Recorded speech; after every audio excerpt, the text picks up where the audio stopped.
Good morning and welcome to Life in the Markets. My name is Tim Russell and today is June 16th, 2025, and we have had a doozy of a news week. Obviously, the protests and all of the things that were happening out in Los Angeles and then spread to other cities throughout the nation kind of got overrun by the bigger news that happened late on Thursday and into Friday as Israel and Iran tensions have heated up quite a bit. There are missiles flying in both directions, and it's caused the markets to be rather spooked. So what I want to do today is address just a couple things. First of all, biggest question in the minds of most listeners, probably in the minds of most of my clients is this the beginning of World War III? The answer is, well, it's too early to tell, but probably not. We're looking at a scenario where we've got Iran developing nuclear warheads, threatening to use said weapons against the state of Israel, and Israel taking preemptive actions to protect itself. It's using very targeted attacks on its infrastructure and leaders. Yes, I'm sure there will be collateral damage and other innocent individuals who will be harmed in the process. It's kind of the nature of war. Likewise, Iran is firing back and innocent people are being harmed. It's awful. God hates war. I hate war. I also hate violence and evil of all kinds, and sometimes there is a time for war and there is a time for peace. So I don't think that this is a time for all-out war. I do think this is a very interesting and uncertain time. Where is this going to go? I don't know. Probably not to the tune of World War III. Why? Why do I say that? I say that because of economic reasons. Number one, we've got an economy across the globe where there's a lot of weakness. So who are the actors who are going to hop in and back up Iran right now? Yes, you've got a lot of various Middle Eastern actors that might be interested in hopping on, but some of the bigger players, I will say China, maybe even Russia, these places are ones that are economically struggling right now. China is trying to prop up its own economy, trying to do lots of various things to make sure that they're economically well, because they're probably one of the sickest of all of the other nations because of the trade wars, because of their own economic malaise over the last several years. They're not in a position that's largely going to run directly into war. That's my prediction. Am I going to be accurate? Probably. Who knows? I hope I am. I also look at Russia, and Russia with all the things that are going on with Ukraine. I don't know that they want to add a new front and start adding Israel to the mix of their adversaries, because the likelihood of bringing in other nations if Israel is attacked is heightened. And I don't think it's in Russia's best interest. So is Iran going to be on their own? My guess is probably. Now, you're looking at the newspaper on one hand, the Bible on the other. You're saying, well, prophecy says, or this is like the beginning of the Gog and Magog, and who knows what's going to happen. I'm not going to weigh into that. My job here is not to tell you what prophecy is going to say, but I do think, based on what I see, we can absolutely trust the Lord with all of this. No, I don't think World War III is going to happen, and if we do end up in World War III, everything's going to be okay. We'll get through this. God is still on the throne. Going beyond that, we've got lots of other news issues that are affecting the markets. And perhaps one of the biggest factors that we're facing today is what's happening with oil because of everything that's happening in the Middle East. On Thursday and into Friday, we saw the price of oil shot very, very high. In fact, on a week trailing basis, late on Thursday, we saw the price of oil, this is in the very early hours of the conflict, reach to about a 19% increase from the beginning of Monday when we started looking at it.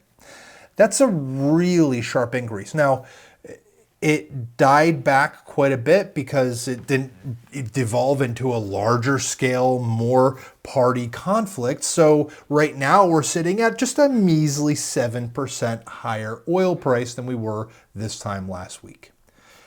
that's going to have an impact on inflation. Inflation is going to have an impact on our economy, on employment, and all of these other factors obviously can have an impact on the market.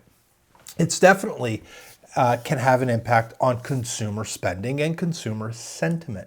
So I actually, while everything with Israel and Iran is very interesting, concerning, and I do pay attention closely to what's happening there, I think that the actual price of oil is going to have a more immediate impact on most of our listeners and most of the investing public than what's actually happening right now in Iran and Israel.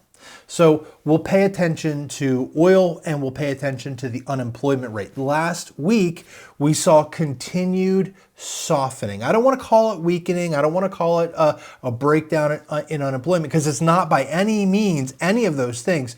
But we're seeing the weekly jobs reports come back just a little bit softer than the week before. So that's a trend that I'm going to continue to monitor. Again, what happens if this continues to have higher unemployment? Well, at the end of the day, the markets will continue, the business will continue. It's certainly something that matters, something that we don't want to see unemployment creep higher, but it is a factor that we will watch so that we kind of know what's happening with the broader economy. The market, however, frankly, in spite of all of that, the market shrugged off last week with a fair amount of ease. Friday was not a great day on the markets, but on whole, over the past 5 days, the market was just down a modest, maybe 0.75% to 1%, 0.75% to 1%. So not a bloodbath by any stretch. Early indications look like this week, or at least today, is starting off in a positive direction. But there's a lot of time between this time and today and this time next week. So we'll see where we are come next week. My producer just told me that our recording schedule is a little different next week, so we're not going to be releasing our normal Monday episode, but we will be having a episode coming out later this week with a kind of a midweek update in lieu of next week's Monday episode. In the meantime, sit tight. Everything's going to be okay. Take a big deep breath. We'll get through this. You're going to be great. Just a couple things I wanted to let you know about here with the Life Group. This week, we have our annual staff retreat. So the office, we're not going to have anyone in the office manning the phones on Wednesday or Thursday. Now, if there is an emergency, you could call the main number and you'll get a message with an emergency contact number if something really urgent is happening. Otherwise, if you can wait, hold on until next week or hold on until Friday, get the call or request in on Tuesday. That way we can address it. We have every year an annual staff retreat. It's really important for the health and well-being of our company to get all of our people together outside of the office, away from the phones and away from email, to think about what we're doing and how we can serve you even better. So I certainly hope that you'll be excited for us on this time. We're going to have a great time together, a great time trying to serve one another and find ways of serving you better. So be patient with us as we are out of the office on Wednesday and Thursday of this week. We will be back in on Friday. All right. Had a great retirement party with my dad. I almost called him Dad. With Roy last week. And for all of you who came out to celebrate Roy's retirement, he thanks you so much. He was overwhelmed by how much support and love all of you showed him, and we were grateful for it too. So thank you for being a part of that. Verse of the week we want to leave you with comes from Luke 16:10 through 11. This is just an abbreviated version of that passage. It says this: "One who is faithful in very little is also faithful in much. If then you have not been faithful in unrighteous wealth, who will entrust you with true riches?" It's a great question to contemplate as we start our week. If you are unfaithful with unrighteous wealth, who will trust you with true riches? God has called us as stewards to be faithful with our resources, to be faithful with what He's entrusted to us. Be generous, use it well, trust the Lord, and He will bless. All right, until next time, Take care. Be safe in the markets. God bless. The topics discussed in this podcast are for general information only and are not intended to provide specific investment advice or recommendations. Investing and investment strategies involve risk, including the potential loss of principal. Past performance is not a guarantee of future results. Securities and advisory services are offered through Genius Wealth Management, member FINRA and SIPC.